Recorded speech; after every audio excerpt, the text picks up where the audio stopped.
سلامت عنا هبلنا فتواتنا كبراتن بيت السبب تقراي برودكاست سيرفيس نعلت حموس 14 حسقل تشن 18 عام تمرت ستوادر حدشتين يواناوي معوالتات حيزنا لكم قريبنا لنا حبراوطان حيتكم صاناكم بمعدام ناب زرزراتهم تسقاقيرنا إيرترا زرزر شمت تمدو علاو جيرام بريزيدنت تقراين أبوان برحوحاتن دكتور دبرزين حدش حلافنت زحازلو كبت وسانتات تمدو كم استقبرا كاب أسمر أزوات حبريتا ملاخيتو لام وتدرى حلفنت جنرال فسامان جسن جنرال تفرما منون تطايسو لام بخالو قانا مغالس تفتزم دبداب درون أبنتوهان تقارو قدات بزحوم أما لا إتيبيا زجمرة قفات عامو قاتي مولو هقراو بانك إتيبيا ب420 شمون تنطبي 56 بليون برك ساراتو قول بيبو أمانغو إتيبيان طاليانن دبلوماسياو ግጭት አጋጥሞ ነዚያቱም ካለው ተገደስት መባልታትን ሒዝና ኣለና ምስ ትግራይ ብሮድካስት ጽንሖም ብቀዳምነት ህይወትናን ህይወት ወገናትናን ካብ ሃንደበታዊ ደብደባትን ምክልኻል ዝሕግዝ ናይ ጥንቃቐ መልእኽትን ህዝብና ህጡት ህዝባዊ ሓበሬታ ብሰንኪ ኣብ ክልልና ዘረዘሎ ምንቅስቓስን ደብዳባት ድሮንን ክንገብሮም ዝግቦና ፍጹም ኣገደስቲ ጥንቃቐታት ህይወትናን ህይወት ስድራቤትናን ንምድሓን እዞም ዝስዕቡ ነጥብታት ብዕቱብ ከነተግብሮምን ከነቃልሖምን ይግባም ቅድሚ ደብዳብ ክግበሩ ዝግቦም ቅድመ ጥንቃቐታት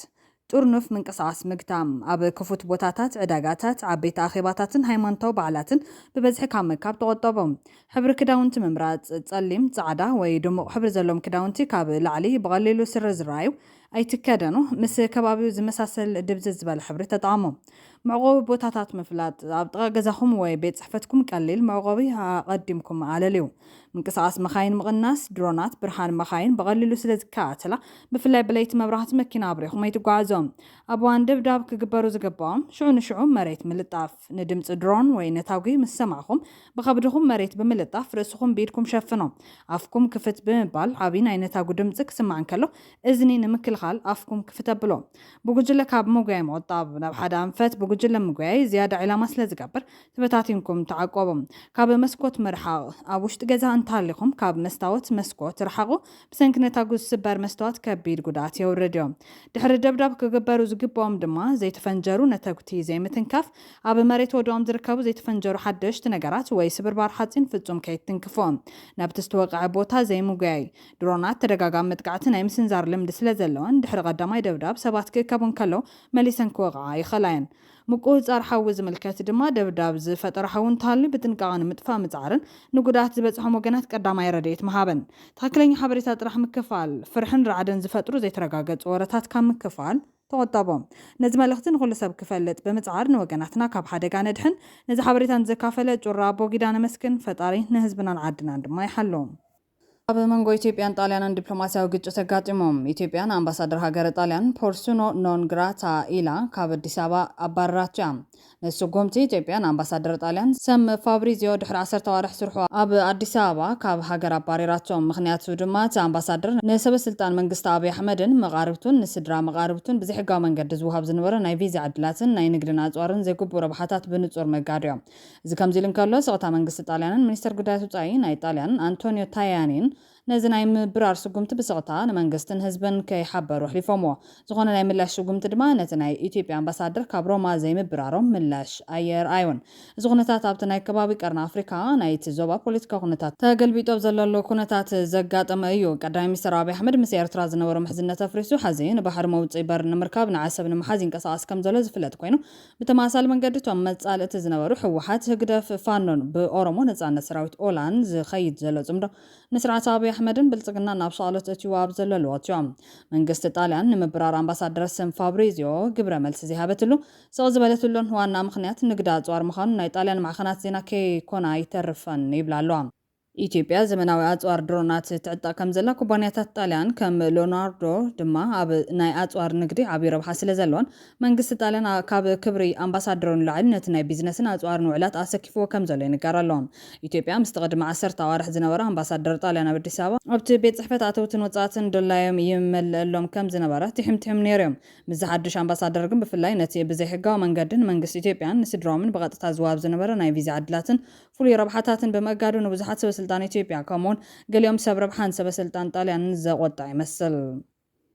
بخلي وجن هجرا بنك إثيوبيا بروعة 228.56 بليون بر كسارة قدمهم من قصة إثيوبيا من كل قال واقع برنامجات بليونات جنزباب زوج زلاتي واقع محصار بر كبر وسنسيرلا بلومبرغ زوج طبطة من قصة إثيوبيا هوش تزعمت كل تنت وخلتها $1 بليون وزعتها مقبار من كل قال واقع برنامجات كم زفتنا زجلة زغينهم يكون بر أبزعمت بسلسلة وخلتها متواجو كم زغنا سجلتهم حضرت شرف وطعي من جوج عوينا زي وجع عوينا شرف زل كفتته ناس في حولا بلومبرغ بزوج طبطة دولار أمريكا وقرناطات أديس أبابا أستات 180 بريشيات كم زنبرن إذا ما كابت وقع عمتن بقمة 15 والعلينيو بلومبرغ كان دمخنياتات مدخان بر أما خلا مبرع زر قجتن وسخ واقع ندادن زمنا ودخعن مخان طايسون تزبطاب واقع بر مس إثيوبيان هيوزع عدا داقم نمود داب تقور زلات عري استاسر مخانونا ملكيتهم بر أبزعمت بسلسنة خلتا ميتاوي واقع نكيون أو $1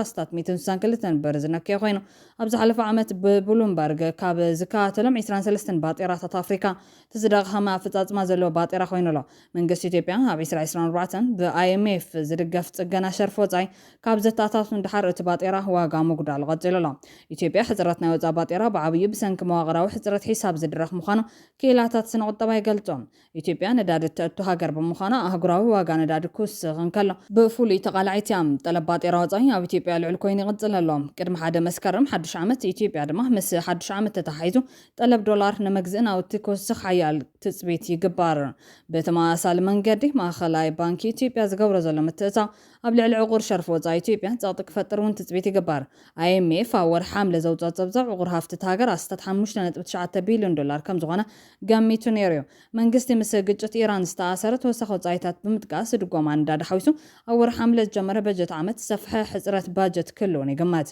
تنبيعات واقع بري فلاليو ستاندارد تشارترد أبزغمت تنبيع مودات زعمت $1 أستات 203 بر كبت تحت تثبيت لهم سيتي جروب جنا طلبات إيراوزاي كاب قرب نلعلي بموزالو اتبرنا $1 مالتون كاب 285 كساب 295 بر كدكم كم زغالي قمت إثيوبيا نتغرب محزب منقست زقوا زور زنبر سرعة شرفو وزاي بمتكا أبعداقاه مسارة زقبرنا يوزاي شرف سرعة اور حملة إسرع 24 نتاتات عام تبات إيرا كابتوان جميرو أو قتال زغط يغطل له أب سنة إسرع 25 أب زازمة باجت عمت هجرا بنك إثيوبيا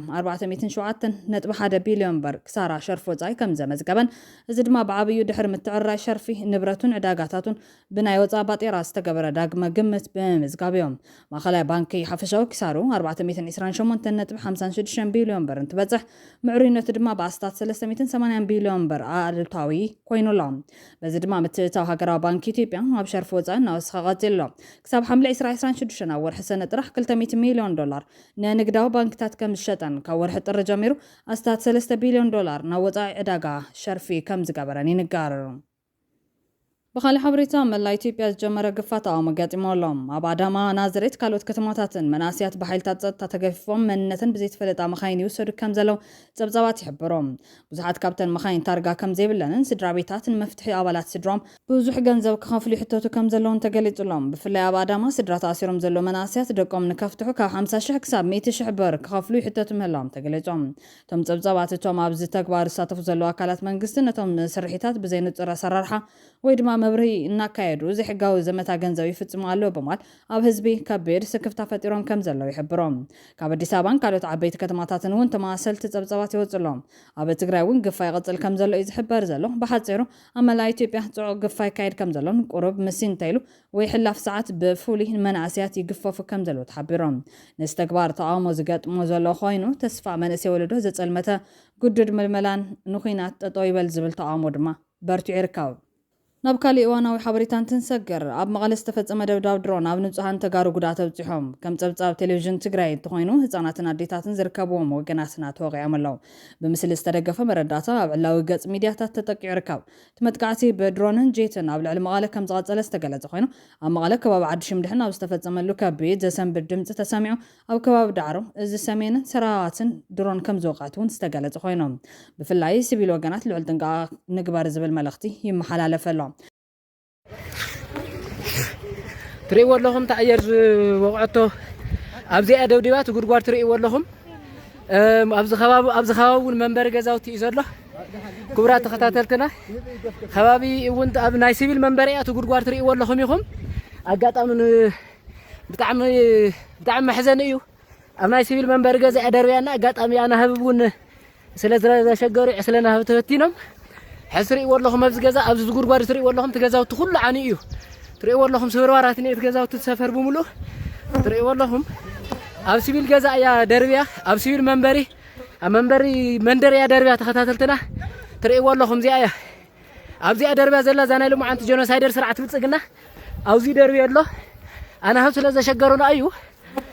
خبرات تملكتنا مدقعت خلت يزبلوا بحد وجن سلست يزبلوا بخالي وجن استفلا لي حبريتها تحت يملوا بيرو قدات كوميونيكيشن ابزرق حبريتها دمام كل تدبدابات كم استغايده بمغلاص حزب تግራይ ካብ ገጽ ምድርከ የጥፈ ድቃስ ዘይወስዱ ጆኖሳይደር ስርዓት ብልጽግና ከካይዶም ዝغني ደብዳባት ድሮንን አየርን በማጻል ሎምን ሐሳ 14 2018 ዓመተ ምህረት ረፋድ አማለ ናይ ድሮን ደብዳባ ካይዶ አሎ ዝበል ኮይኖም ኣብ ከተማ ማለ ኣብ ክልተ ቦታታት ደብዳብ ዘካየደት ሓደ ኣብ ክፍለ ከተማ ሓወልቲ ጣብያ መሞና ቀጠና 27 ከባቢ እንዳማርያም ኣብ መንበር አባይ ተኮይኑ በቲ ደብዳብ ክልተ ዓበይትን ክልተ ህፃውንትን ቆሲሎም ንሕክምና ናብ ሆስፒታላት ይመለዎም ተኻላይ ድማ ኣብ ከባቢ ኩሓ ኮይኑ በአጋጣሚ ዝበጽሕ ሓደጋ የለን ክብል ፍልጦም መላ ህዝብና ኣብ ዝገበሮም ኩሎም ዓይነታት ምንቅስቃሳት ልዑል ጥንቃቐ ንክገበር ነተሓሳስብ ክብልውን ኣጠንቂቖሎም ኣብ ትግራይ ተደጋጋሚ መጥቃዕቲ ድሮን ከም ዝተኻየደ ሰበስልጣን ትግራይ ከፍልጡ ፀንሑ ኮይኖም ቁልዑ ኩናት ወሊዑ ከም ዘሎ ዘመላኽቱ ይክብሉ ሓላፊ ቢሮ ጉዳያት ኮሙኒኬሽን ትግራይ ዶክተር አብርሃም ሓጎስ ኣብ ዝሃቦ መግለጺ ንመንግስቲ ፌደራል ከሲሱ ነይሩ ኣብ ኩናት ከም ዘለዎ ብምልካት ድማ መንግስቲ ትግራይ በሰራዊት በኃይል ሰብን ሎጂስቲክን በመመጠጣን ግንባርን ደጀን በመጠንኻር ጸላይ ኣብ ልዕሊ ህዝብ ትግራይ ዝፈጽሞ ገበን ሓዋርን ምትራፍ አበርቲኡ ይሰርሕ ከም ዘሎ ክፍለጥ ይገባይሎም መንግስቲ ኢትዮጵያ በሰሉስ ኣብ ካብ ርእሰ ከተማ መቐለ 12 ኪሎ ሜትር ርሒቃ ትርከብ ከተማ ኩሓ ወረዳ እንደርታ ጣብያ ቀዳማዊ ያነ ቁሸት ዳንዴራ መጥቃዕቲ ድሮን ከም ዘካየዱ መሰኻኽር ዓይን ካብ ተኸባቢ ገሊጾም እዮም ማዕኸን ዜና ፈረንሳይ ኤጀንስ ፍራንስ ፕረስ ንኣባል ማእኸላይ ኮሚቴ ህወሓት ከላሊ ሓጋዝ በመጥቃስ ኣብ ዘርግሖ ጸብጻብ ሓይልታት ፌደራል መጥቃዕቲ ሰብኣልቦ ነፋሪት ዘካየዶም ካብ ርእሰ ከተማታት ዞባ መቐለ 15 ኪሎ ሜትር ርሒቃ ትርከብ ቁሸት ዳንዴራ ኣብ ዝርከብ ማእኸል ስልጠና ሓረስቶት ዋይሱ ከም ዘሎ ይጠቅሶም እቲ ብሰብኣልቦ ነፈርቲ ዝተፈጸመ መጥቃዕቲ ዝኾነ ጉዳት ከም ዘየለ ዝገለጸት በዓል ስልጣን ተወሳኺ ዝርዝር ሓበሬታ ኣይሃበን ይብል እቲ ጸብጻብ ሓደ ሽሞም ክግለጽ ዘይደለዩ ካህን እቲ ከባቢ ግን በቲ መጥቃዕትን ተወሓደ ሓደ ሰብ ከም ዝሞተ ገሊጾም ነይሮም እዛ መንጎ ህወሓትን መንግስቲ ፌደራል እንተጻወታት ካብ ጅመረ ኣብ ውሽጢ ሓደ ሰሙን ንኻልእ ግዜ ኮይኑ ኣብ ሓደ መዓልቲ ክልተ ተኸታታሊ ናይ ሰብኣልቦ ነፈርቲ መጥቃዕቲ ተኻይዶም ካብቲ ናይ ንጎ ማዕጸልታ ሕዚ ሰዓት 10:10 ኣብ ወረዳ 70 እንደርታ ጣብያ ቀዳማዊ ወያነ ቁሸት ዳንዴራ ካብቲ ናይ ንጎ ማዕጸልታ ድማ 10:10 ኣብ ወረዳ 70 እንደርታ ጣብያ ቀዳማዊ ወያነ ቁሸት ዳንዴራ ኣብ ናይ ትካል መሰልጠን ሓረስቶት ድሮን ደብዳብ ከም ዝተኻየደውን ተሰሚዖም ብሸነኽ ሰራዊት ኢትዮጵያ ግን ብዛዕባ ዝፍጸመ ዛጌድ ዝሃበ ወግዓዊ መግለጺ ወይ ሓበሬታ የለን ሓላፊ ቢሮ ጉዳያት ኮሙኒኬሽን ትግራይ ዶክተር አብርሃም ሓጎስ ብዛዕባ ዘኣመልኪቱ ዝሃቦ መብርሂ ግን ኣብ ቀረባ እዋናት ዝጀማመሮም ፈተነ መጥቃዕትታት ሰራዊት ትግራይ ብዘይገመቶ መጠን ኩሉ መዳያዊ ኪሳራ ንጸላኢ ስለ ዘብጽሐሉ ነዝሕነ ንምፍዳይ ኣብ ልዕሊ ሰላማውያን ዜጋታት ዕላማ ዝተገበረ ተደጋጋሚ ናይ ድሮን መጥቃዕትታት እናፈጸመ ይርከብ ክብል ይከሲሶም እዚ ድማ እቲ ስርዓት ኣብ ልዕሊ ትግራይ ቁልዑ ኩናት ወሊዑ ከም ዘሎ ዘመላኽት እዮም ሕዚ ንገብሮ ዘለና ምኽትን ሓደ ስርዓት ምውጋድ ዘይኮነስ ናይ ምህላውን ዘይምህላውን ጉዳይ ዝበለት ሓላፊ ንዕርቀ ሰላም ድርድር ይካየደሎ ልኡኻት ትግራይ ናብ ኬንያ ኸይዶም ኣደራደርትን ኣብ ትግራይ ኣትዮም ዝብሉን ካልኦትን ወረታት ካብ ሓቂ ዝረሓቑን መኸተና ንምዝሓል ኮነ ተባሂሉ ብጸላእቲ ዝተመሃዘን ይክብል ተዛሪቡሎም 4 ናሓሰ 2018 ኣብ ዞባ ደቡብ ወረዳ ራያ ኣላማጣ መረዋ ኣብ ዝበሃል ቤት ትምህርትን ናይ መስተማይ ዝተተኸለሉ ቦታን ሰለስተ ግዜ ናይ ድሮን መጥቃዕቲ ክፍጸም ዝኽኣለሉ ኩነታት ከም ዘሎ ኣብቲ ዝተፈጸመ መጥቃዕቲ ሓደ ሰብ ክመውት ከሎ 4 ዝኾኑ ሲቪልያን እውን ዝቆሰሉሉ ኩነታት ከም ዘሎ ካብዚ ሓሊፉ ኣብ ተመሳሳሊ ወረዳ ኣብ ቦታ ማርያም ኩቢ ጠረርሳን ዝበሃል እውን ናይ ድሮን መጥቃዕቲ ሲኹን ናይ ከቢድ ብረት ደብዳባት እውን ዝተኻየደሉ ኩነታት ከም ዘሎ ምርዳእ ይከኣል እዩ በዚ ደረጃ እዚ ናይ እንስሳ ይኹን ናይ ሰብ ህይወት እውን ምጥፋእ ዘጋጠመሉ ኩነታት ኣሎ ናይ ኣካል መጉዳእቲ እውን ካብዚ ሓሊፉ ዕለት 12 ኣብ ዞባ ደቡብ ምብራቕ ኣብ ወረዳ ክልተ ውላዕሎ ጣብያ ቀዳማይ ወያነ ዝበሃል ቁሸት ዳንዴራ ንጉሆ ኣብ ዝነበረ መንቀሳቐስ ኣብ ረፋድ ከባቢ ድሮን መጥቃዕቲ ዝፈጸመትሉ ኩነታት ከም ዘሎ ካብዚ ሓሊፉ ድሕሪ ሰዓት 10 ፈረቓን ከባቢ ኣብ ዝነበረ እዋን እውን አንቴኖፍ መጽያ ሰለስተ ዝኾን ነታጉይ ዝደርበየትሉ ኩነታት ከም ዘሎ እውን ምርዳእ ይከኣል እዩ ትኽልተ ነታጉይ ክፍርንጀር ከሎ ሓደ ዘይተፈንጀረሉ ኩነታት ከም ዘሎ ይኹን እምበር ኣጋጣሚ ኮይኑ ኣብቲ ቦታ ንሱ ዘጋጠመ ናይ ህይወት ይኹን ናይ ኣካል መጉዳእቲ ከም ዘየለ ከዓ ምርግጋጽ ተኻኢሉሎ ማለት እዩ ኣብ መወዳእታም ኤርትራ ዝርዝር ሽመት ጽምዶ ዕላው ጌራም ፕረዚደንት ትግራይን ኣቦ እምበር ህዝባዊ ወያነ ሓርነት ትግራይን ዶክተር ደብረጽዮን ገብረሚካኤል ሓድሽ ሓላፍነት ዝሓዘሉ ከበድቲ ውሳነታት ጽምዶ ከም ዝተገበረ ካብ ኣስመራ ዝወፅእ ሓበሬታ ኣመላኺቶም ወታደራዊ ሓላፍነት ጀነራል ፍሳም ማንጁስን ጀነራል ተፈራ ማሞን እውን ተጠቒሶሎም ካብ ኣስመራ ዝወፅእ ሓበሬታ ከም ዘመላኽቶ ጥምረት ሓይሎች ዝብል ስም ዝተዋህቦም ሓይልታት ንስርዓት ኣብይ ኣሕመድ ንምምሓው በብኸባቢኦም ክቃለሱ ዝጸንሑ 9 ውድባትን ዕጡቓትን ሓይልታት ኢትዮጵያ ጥምር ሓይሊ ከም ዘቆሙ ብሰፊሑ ዝግለጽ ዘሎ ምዃኑ ይረዳም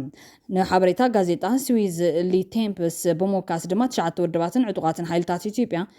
ጥምረት ሓይሎች ዝተሰመየ ጥሙር ሓይሊ ከም ዘቆሙ ኣውጆም ኣለዉ ነዚ ሓበሬታ ይብል እቲ ናይ ኣስመራ ሓበሬታ ወሲቖም ብቐጥታ ላዕለዋይ ኣዛዚ ጥሙር ሓይሎች ኮይኑ ተመዚዙ ዘሎ ዘመነ ካሴ እዩ ሂብዎ ዘሎ ይብል ፕረዚደንት ክልላዊ መንግስቲ ትግራይ ዶክተር ደብረጽዮን ገብረሚካኤል እውን ነዚ ኣቐድም ኣቢሉ ተዛሪቡ ወይ ክብል ብዛዕባ ሓድሽ ሽመት ሓቢሩሎም ሓደ ካብ ዝለዓሉ ኣባላት መሪሕነት ፋኖ ዝኾነ ዘመነ ካሴ ነዛ ጋዜጣ ስዊዝ ኣብ ዝሃቦ ሓበሬታ እዘን 9 ውድባትን ዕጡቓትን ሓይልታት ንኢትዮጵያ ካብ ምብትታን ከድሕናን ህዝብታት በብዘለዎ ብሰላም ክነብሩን ይሰርሓ ከም ዘለዋ ነፂሮም ዝሓድሽ ወታደራውን ፖለቲካውን ጥምረት ንዘመነ ካሴ ናይ ፋኖ ከም ላዕለዋይ ኣዛዚ ዶክተር ደብረጽዮን ገብረሚካኤል ናይ ሕወሓት ከም ዋና ጸሓፊ